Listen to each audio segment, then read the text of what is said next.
Now, when you are working on a commercial steel hollow metal door like this, and it's old, and it is rubbing, scraping somewhere, you are very limited in what you can do because the hinges cannot be moved like they can on a wood door or a wood jamb, and the clearances are very tight, and sometimes you just can't fix it.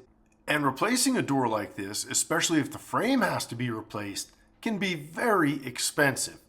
But I'm going to show you one of the rare cases where you can actually shape the metal door and save everyone a lot of money in the process. Now here's a commercial steel door on a condo building, and the top was scraping and therefore it wouldn't close, which created a security and fire issue. Now here's a shot of the top of the door. See how it has this lip around the edges that's about 3/4 of an inch tall. Not all steel doors are made this way, but many of them are.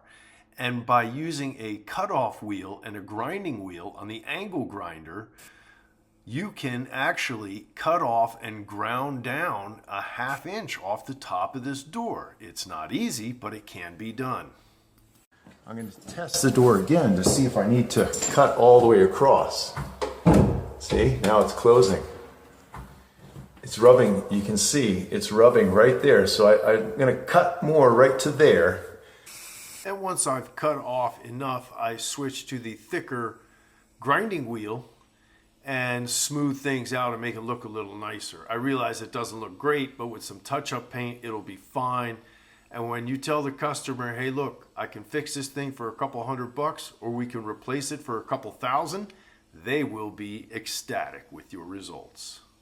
Now, since this outside edge isn't really hitting, I just use the grinding wheel to take it down just about 1/16 of an inch, so that way if this thing continues to settle, at least it's not going to start rubbing in a month. So put the grinding wheel on both sides, got it all cleaned up, got off the sharp edges and smoothed it out a little bit, so it looks good. A little touch-up paint on that, it'll be fine.